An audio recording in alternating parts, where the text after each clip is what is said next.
Hey folks, JD here, and today we are looking at this. This is a Dromida Vista. This is a performance drone, so somewhere in between your standard quadcopter and your racing quadcopter, you've got the performance section. So I was quite intrigued by this, so I thought we'd have a little look at it.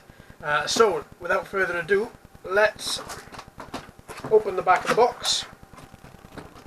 Let's see what's inside. So, right, so quite a large box, as I'm sure you can see. So on the inside, we have important calibration and battery information, as well as a very nice glossy manual, which has got quite a lot of information in it as well. Right, so we'll put those to one side, and this is the bit we're all interested in. Look at this. So, yeah, this looks really quite nice. So let's take the top off, and there we have it. So let's just decant everything out of here. So we've got the quadcopter, and we've got the transmitter, we've got a set of batteries, we've got the USB charger, and we've got two small accessory packs. Right, so let's go on to look at the quadcopter. Look at that. Very, very, very slimline, very sleek.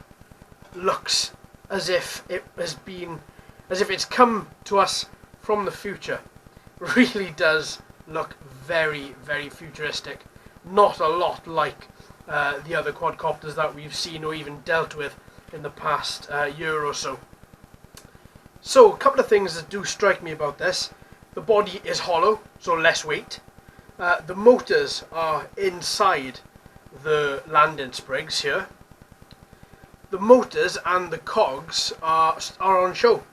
So with the motors being on show, you're going to enable yourself to have a lot of air is going to be around those motors, cooling them down. Because without that, you are going to find that these motors are going to get quite warm. They are a little bit bigger than your standard quadcopter motors. And hopefully they're going to put out a little bit more power, just so that we can then take advantage of its sleek, slimline look, and then we can really start to perform some great little stunts on this, as well as throwing her back and forwards, left and right, and seeing how she reacts. So yeah, very, very impressed and intrigued, more so than anything. I mean, the battery which is in the bottom, let me see. Oh, that's quite a snug fit. 3.7 volts, 850 milliamp hour. So, larger capacity battery than what we're used to. Normally we get between the 450 and 650 milliamp hour. This is 850. So hopefully that'll mean that flying time will be a little bit further than the 10-minute average that we get to see. So let's see if we've got any power in there to begin with. This hasn't been charged, as you would have been aware. There we go. So just a little plug that in. Oh, not a lot of power in there at all. No, not a lot of power. No, let's not try and drain that. But white LEDs on the back, red LEDs on the front. Yeah, it looks very, very nice. I'm very, very I'm really looking forward to taking this up. I mean, couple of things I've noticed about it. I mean, this quadcopter comes in various different colours.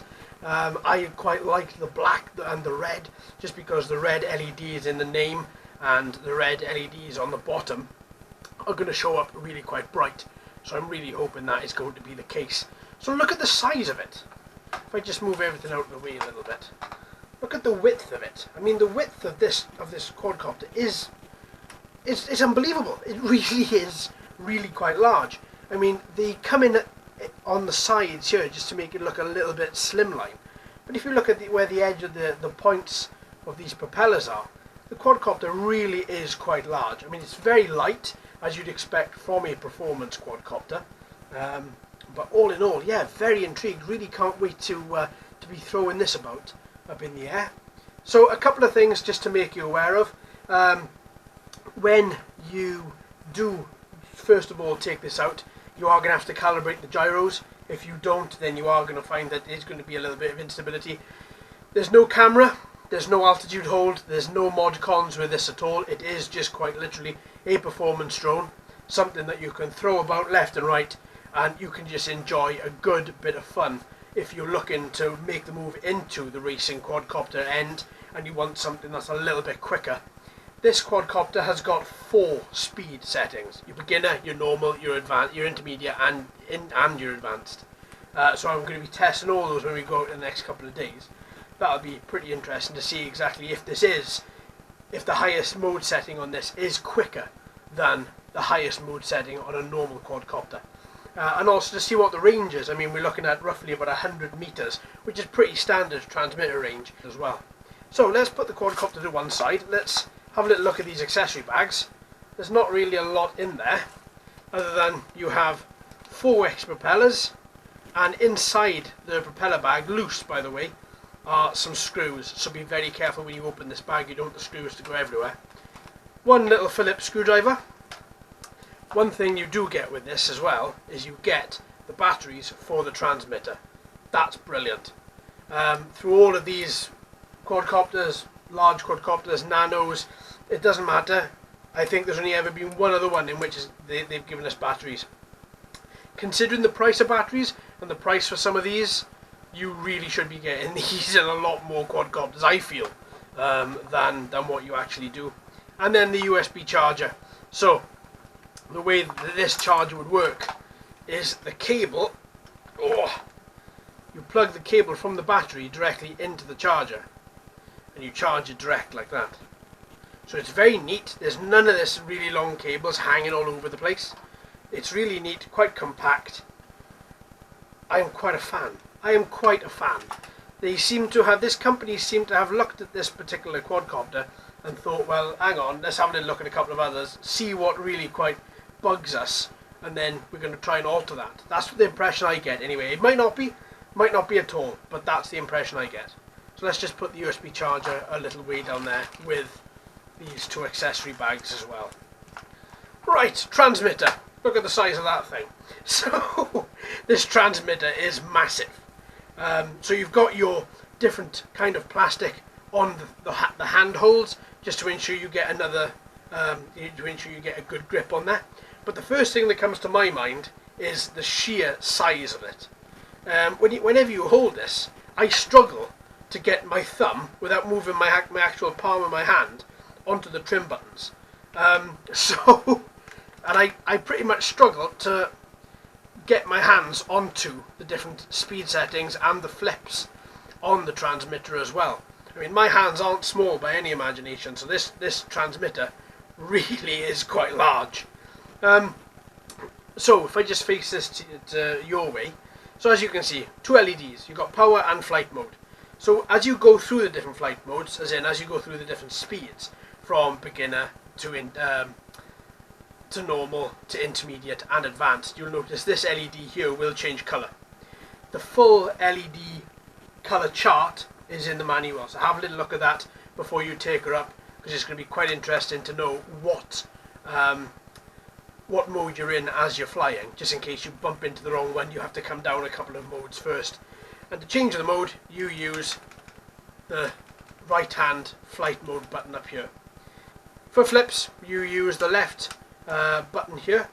So same as any quadcopter, you click this button and click a mode, click a direction rather, and then she'll flip forward, flip backwards, left or right as well. So we've got a couple of other buttons over here as well. So we've got trim, up and down, left and right. We've got our power button here as well. Also, there is obviously a power LED there as well. So I'll tell you what we'll do.